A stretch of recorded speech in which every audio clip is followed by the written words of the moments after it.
CANZUK, an EU alternative for Brexit Britain. Now that Britain has severed its ties to the European Union, a bold and controversial alternative has arisen from the ashes of the past. CANZUK, an acronym of Canada, Australia, New Zealand, and the United Kingdom, is a theoretical supranational union of the most outspoken members of the Commonwealth. First suggested in the late 1960s, the idea was mostly forgotten once Britain joined the European Economic Community, the EEC, in 1973. But no doubt due to Brexit, support for CANZUK has grown in popularity in recent years. But is a united Anglosphere of any benefit to the countries involved, or the world as a whole? This video will attempt to answer that question. What are the positives of CANZUK? From a UK perspective, there appears to be little to no alternative. Cut adrift from the EU, the UK is in dire need of allies, and there are no better allies than Canada, Australia, and New Zealand, which all share strong cultural and historical bonds to Britain. For those advocating it, CANZUK represents an olive branch, a lifeline that can save the UK from economic ruin and political dissolution. It may also keep the UK from relying too much on mainland Europe in the future. According to pro-CANZUK think tanks, CANZUK would involve a comprehensive free trade agreement, freedom of movement, and closer political and military cooperation between the nations involved. All nations involved are already members of the Five Eyes, and routinely partake in joint military exercises, so ever closer cooperation is not an unrealistic prospect. As for trade, CANZUK would easily become the second largest trading bloc on the planet, and the third largest economy. Fourth if you include the EU, with an estimated nominal GDP of over £4.6 trillion. The Union would have the 11th largest population and easily cover the largest land area on the planet, 18 million kilometers squared. With low unemployment, low crime rates, and an average GDP per capita of £32,804, CANZUK would prove to be an ideal place to live and work.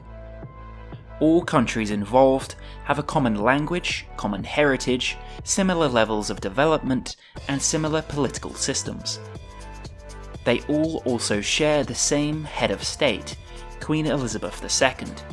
Furthermore, support for CANZUK appears to be quite strong.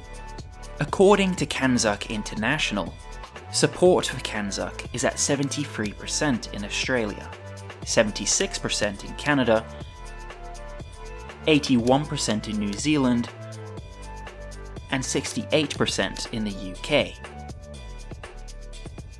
It should be noted, however, that these statistics come from a pro-CANZUK think tank, so it's possible they're not the most reliable. But there have been other studies by independent research groups that indicate a very similar pattern of support. For example, YouGov found in 2015 that support for a CANZUK-like arrangement was at 58% in Britain, while the Royal Commonwealth Society found that 70% of Australians were in support back in 2016. The same study concluded that 82% of New Zealanders were in support. What are the negatives of CANZUK?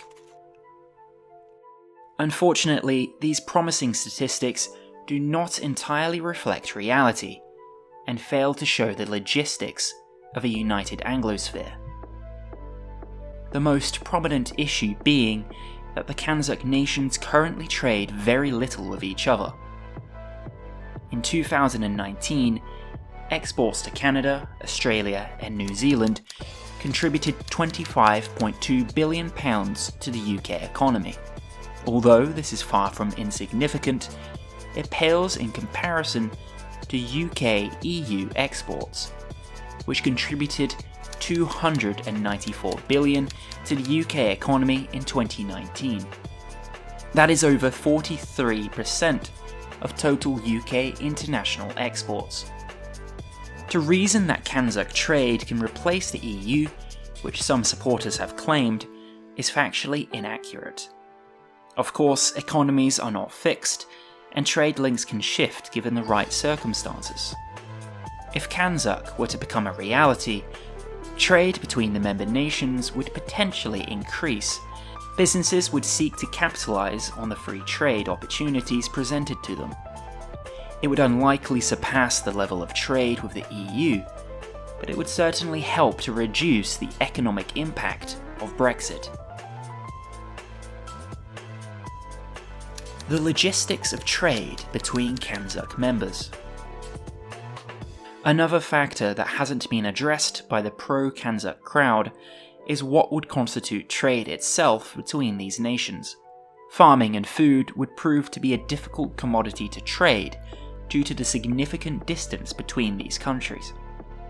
Meat and dairy in particular have a very short shelf life, which would be made much shorter if imported from the other side of the planet. This is one of the trading benefits that the UK enjoys with Europe. The close proximity prolongs the shelf life of these products and makes trade easier.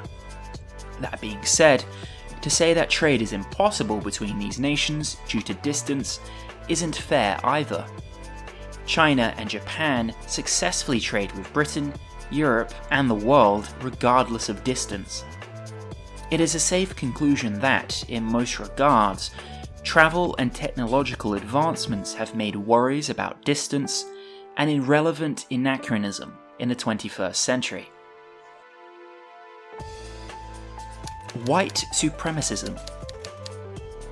Another hurdle the UK might face joining CANZUK is the unfortunate accusation from the international community that the idea of an Anglosphere is an inherently racist conception. The Guardian published an opinion piece calling CANZUK an imperial fantasy nurtured by a tiny elite. At a glance, it certainly doesn't look good. Britain unifying with a selection of former colonies, all of which are wealthy and predominantly white, while other Commonwealth members, such as India and South Africa, have been excluded. However, this isn't reflective of reality.